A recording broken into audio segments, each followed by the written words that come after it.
Hello learners, welcome back to my channel. आज हम MCom semester first का syllabus पढ़ेंगे। Statistical analysis for business subject V K publication से, जो कि एमडीयू और गुरुग्राम यूनिवर्सिटी का सिलेबस है। इसमें first unit partial and multiple correlation हम आज डिस्कस करेंगे। इसमें से आपके 2 मार्क्स का क्वेश्चन बन सकता है कि मल्टीपल कोरिलेशन क्या है, साथ ही पार्शियल कोरिलेशन क्या है, और पूछ सकता है जीरो ऑर्डर कोरिलेशन। इसी तरीके से ये 16 मार्क्स में आपका मल्टीपल एंड पार्शियल कोरिलेशन का न्यूमेरिकल क्वेश्चन कैलकुलेट करना आ सकता है। अब हम समझते हैं मल्टीपल कोरिलेशन। मल्टीपल कोरिलेशन हमें 3 और मोर वेरिएबल्स के बीच में रिलेशनशिप बताता है, बट हमारे सिलेबस के अकॉर्डिंग अभी हम यहाँ पर 3 वेरिएबल्स ही पढ़ेंगे, 2 इंडिपेंडेंट वेरिएबल और एक डिपेंडेंट वेरिएबल।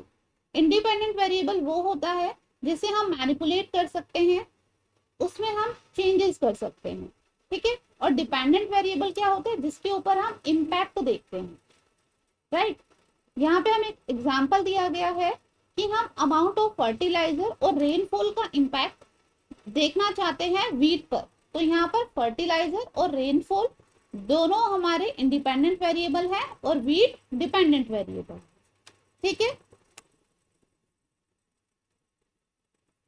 अब हम आगे चलते हैं। यहाँ पर हमें कैपिटल आर दिखाया गया है, जो कि डिनोट करता है मल्टीपल कोरिलेशन को। यहाँ पर वन डिपेंडेंट वेरिएबल है और 2 और 3 जो वेरिएबल है वो इंडिपेंडेंट है।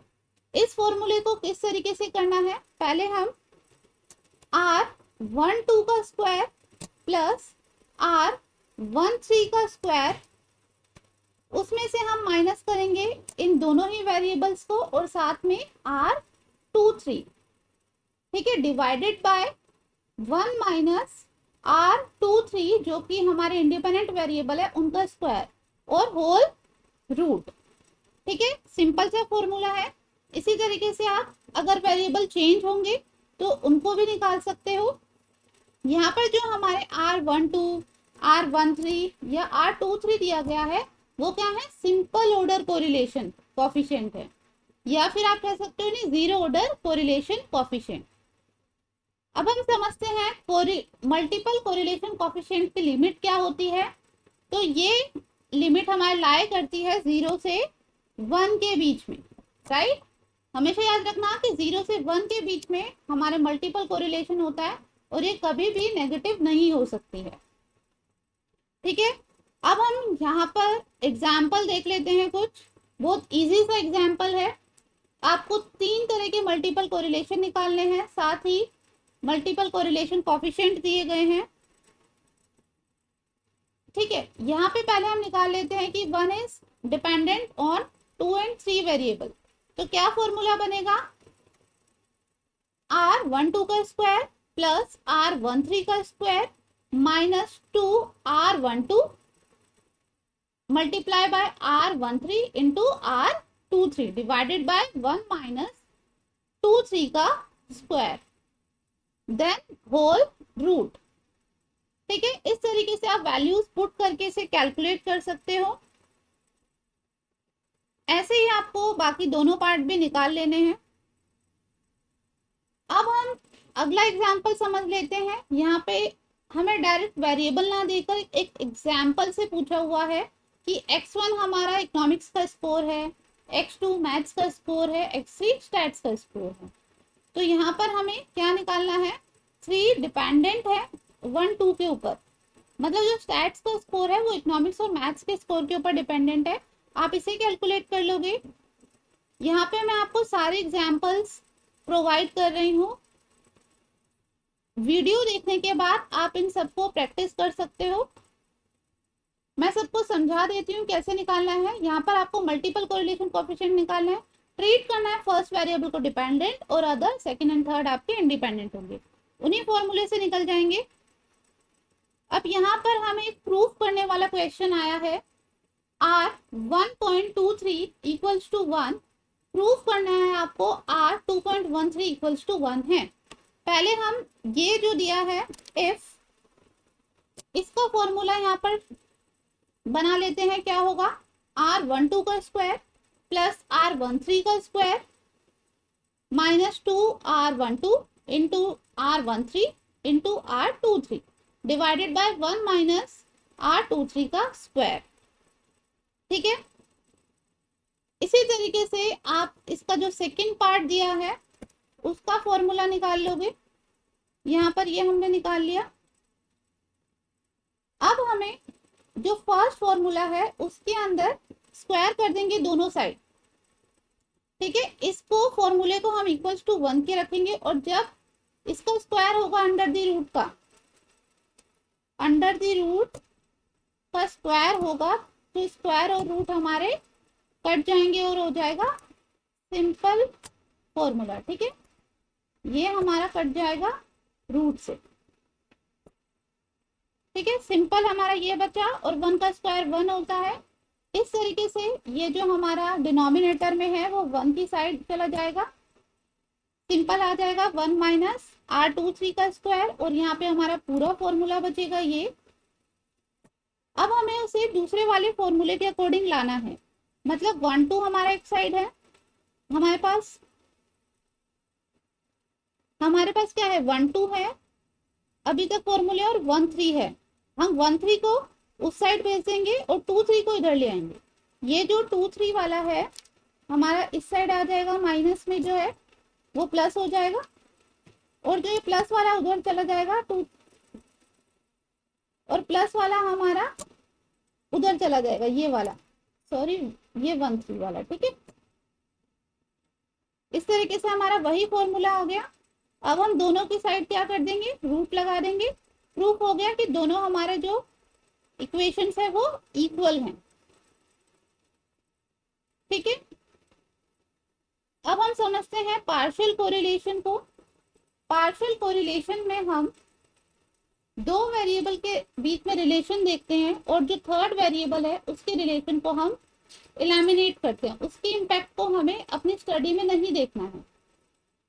एक हम प्रैक्टिकल एग्जांपल ले लेते हैं कि आपको अपने एग्जाम में स्कोर का जो स्कोर है उस पर क्या इम्पैक्ट पड़ा टीचर के टीचिंग का, वो देखना है। और जो आपको घर पे पेरेंट्स टीच करे उसके इम्पैक्ट को हटाना है। ठीक है, ये एग्जाम्पल हो सकता है। इसी तरीके से यहाँ पे एग्जाम्पल दिया है कि वीट और फर्टिलाइजर के बीच में क्या रिलेशन है, मतलब फर्टिलाइजर से वीट में कितनी अच्छी वीट की यील्ड हुई और हमें हटाना है इम्पैक्ट इसका क्लाइमेट चेंज का। ये हमारा है पार्शियल कोरिलेशन। पार्शियल कोरिलेशन को हम स्मॉल आर से दिखाते हैं। याद रखना, जब स्मॉल आर दिया होगा तो वो पार्शियल कोरिलेशन है और जब आपको बिग कैपिटल आर दिया है तो वो मल्टीपल कोरिलेशन है। ठीक है, अब हम इन्हें कैलकुलेट करने का फॉर्मूला समझ लेते हैं।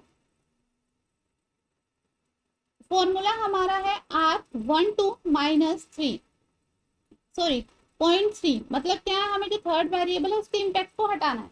तो कैसे लिखोगे आप R12, ये दोनों वेरिएबल लिखोगे R12 माइनस 1 3 देन इंटू 2 3। ठीक है, डिवाइडेड बाय जो दोनों वेरिएबल हमने माइनस करे हैं उनको नीचे 1 के साथ माइनस करके अंडर द रूट लगा दें।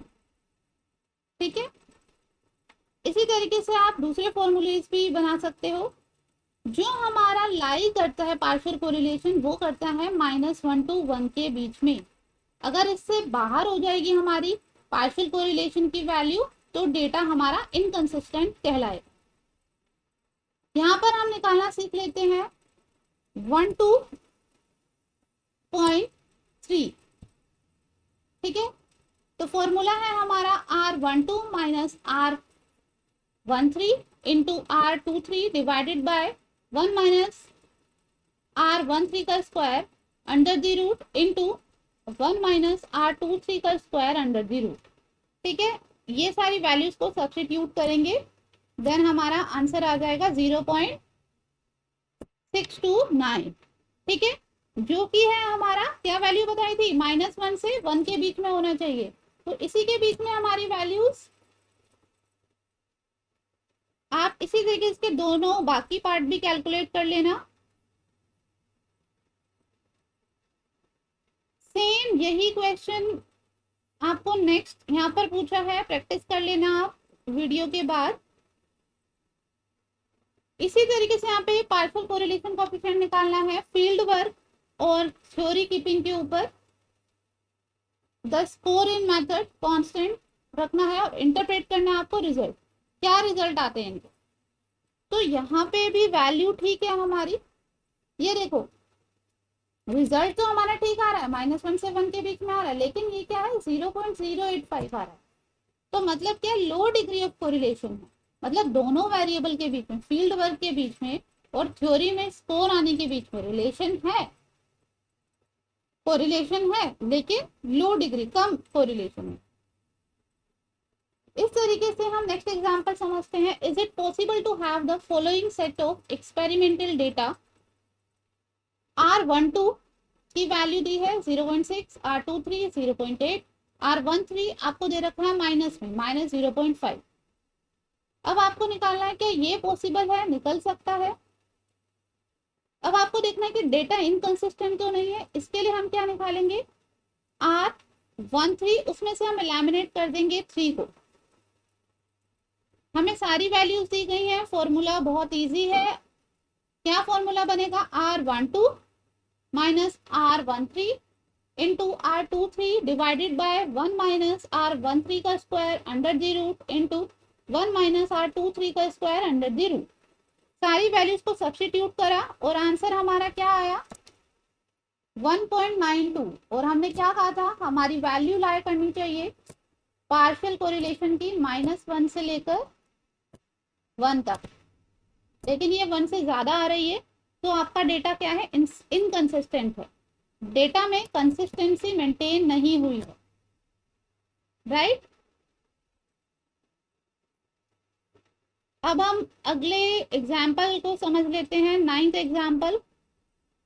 ये भी सेम है, यहाँ पे पूछा है कि क्या, यहाँ पर explain whether these computations may be set to be free from error, क्या ये एरर फ्री हैं। तो इसके लिए हमने निकाल लिया है R12.3। अब इसका आंसर चेक कर लेते हैं, देखो 1 से ज्यादा आ रहा है, तो ये एरर फ्री नहीं है, इस डेटा के अंदर कुछ एरर अभी भी है। अब हम समझते हैं ट्राईवेरिएट डिस्ट्रीब्यूशन दे रखा है, ट्राईवेरिएट मतलब क्या है, 3 वेरिएबल अवेलेबल है। यहाँ पर आपको R1.23 का स्क्वायर निकालना है, कहाँ से, R12 दे रखा है और R13.2 हमें निकालना है स्क्वायर। यहाँ पे आपको रिलेशनशिप बता रखी है, तीनों वेरिएबल में simple correlation coefficient, partial and multiple correlation coefficient. इसे किस तरीके से हम करेंगे, 1 माइनस आर स्क्वायर 1.23 में से माइनस क्या करेंगे, 1 माइनस आर स्क्वायर 12, इसी तरीके से 1 माइनस आर 13.2 का स्क्वायर। इन फॉर्मूलाज को देख लेना, ठीक है। यहाँ पे आप पहले वैल्यू निकाल लोगे किसकी, आपको इस वाले फॉर्मूले में इसकी वैल्यू नहीं दी है R13.2 की, तो पहले आप ये वाला पार्शियल कोरिलेशन निकालेंगे, देन इसका स्क्वायर करेंगे, ठीक है, 0.36 आ गया। फिर इस वैल्यू को सब्स्टिट्यूट कर देंगे रिलेशनशिप वाले फॉर्मूले में, आपका आंसर आ जाएगा 0.526। अब हम कुछ मिसलिनियस एग्जाम्पल समझ लेते हैं। 11th एग्जाम्पल है, ये भी बहुत सिंपल सा है, ठीक है, बस थोड़ी सी फॉर्मेटिंग चेंज कर रखी है, आप इसको प्रैक्टिस कर लेना। अब हम एक इम्पॉर्टेंट क्वेश्चन कर लेते हैं जो एग्जाम पॉइंट ऑफ व्यू से इम्पॉर्टेंट हो सकता है। कैलकुलेट R12.3, मतलब 1 और 2 वेरिएबल का हमें